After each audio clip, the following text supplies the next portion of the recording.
When we talk about a metabolic reset, what we are really describing is a return to physiological fundamentals.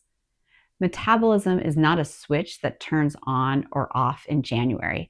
It is a continuous process by which your body decides what to do with the incoming fuel, whether glucose is stored, used, or left circulating in the bloodstream. Clinically, this process is called fuel partitioning. After periods of disruption, such as irregular meals, reduced movement, and inconsistent sleep, those pathways can become less efficient. Insulin output rises, energy regulations become less predictable, and people often feel as though their metabolism is sluggish, even when calorie intake has not changed significantly. This month is not about intensity. It is about reopening the primary metabolic pathways that regulate glucose, lipids, and hormones. The goal is not restriction, and it is not perfection. The goal is to restore function using levers that are well supported by physiology: muscle, fiber, circadian rhythm, and routine. We will walk through these four parts, each building on the previous one. Skeletal muscle is not just tissue for movement. It is one of the body's most important metabolic organs. After you eat, the majority of circulating glucose is cleared from the bloodstream by skeletal muscle. This process occurs through two mechanisms. One is insulin dependent. The other occurs through muscle contraction itself. When muscle contracts, glucose transporters move to the cell surface independently of insulin. This means that resistance training improves glucose uptake even before changes in weight or body composition occur. Over time, increases in muscle mass expand the body's capacity to store glucose. You can think of skeletal muscle as a storage reservoir. When that reservoir is large and regularly used, glucose is cleared efficiently and insulin demands remain lower. When muscle mass declines or remains inactive, the body compensates by producing more insulin to force glucose into already limited storage space. This is why strength training is a metabolic intervention, not just an aesthetic one. The small win here is consistency, not volume.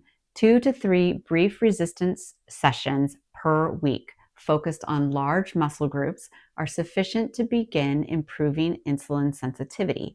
Duration matters far less than regular exposure. The second lever is dietary fiber, which functions as a mechanical and metabolic regulator. Fiber slows gastric emptying and reduces the rate at which glucose enters the bloodstream after a meal. This blunted glucose rise reduces the insulin response required to manage that meal. Soluble fiber also binds bile acids in the gut. Because bile acids are produced from cholesterol, this binding leads to increased cholesterol excretion and, over time, reduction in LDL cholesterol levels. Additionally, fiber fermentation by gut bacteria produces short-chain fatty acids that support insulin sensitivity and lipid metabolism at the cellular level. Clinical fiber targets are well established.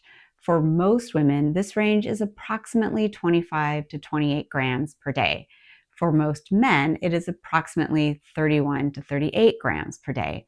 The small win is gradual titration. Increasing fiber intake by roughly 3 grams per week allows the gastrointestinal system and the microbiome to adapt without unnecessary discomfort.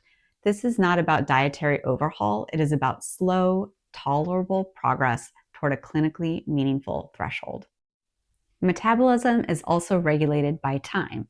Circadian rhythm governs the release of cortisol, insulin, ghrelin, and leptin hormones. These influence appetite, glucose control, and energy regulation. When sleep and eating patterns become irregular, these hormonal signals lose alignment. Late night eating, for example, increases insulin exposure during a period when insulin sensitivity is naturally lower.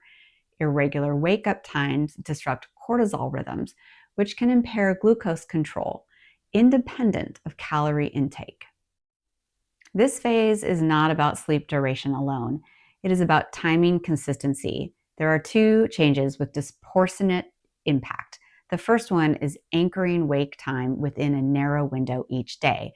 The second is establishing a 2 to 3 hour buffer between the final caloric intake of the day and sleep. These adjustments allow core body temperature to fall, cortisol to normalize, and insulin sensitivity to improve overnight. The small win is stability, not optimization. Minor improvements in sleep onset, fewer nighttime awakenings, or steadier morning energy are all meaningful signals of circadian realignment. The final step is integration. Short-term resets often fail, not because the physiology is incorrect, but because the structure is unsustainable. Highly restrictive plans increase cognitive load, elevate stress hormones, and lead to rapid abandonment once disruption occurs. A sustainable metabolic routine is deliberately modest. One consistent strength training exposure each week is more effective than an aggressive plan that collapses. One fiber-forward meal pattern repeated reliably outperforms sporadic perfection.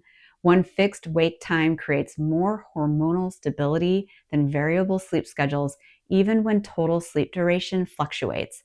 This phase emphasizes review without judgment. Weekly data, such as strength sessions completed, fiber targets reached, or sleep timing consistency, should be interpreted as neutral information. The purpose is adjustment, not self-evaluation. A reset becomes effective only when it transitions into a routine that fits real life.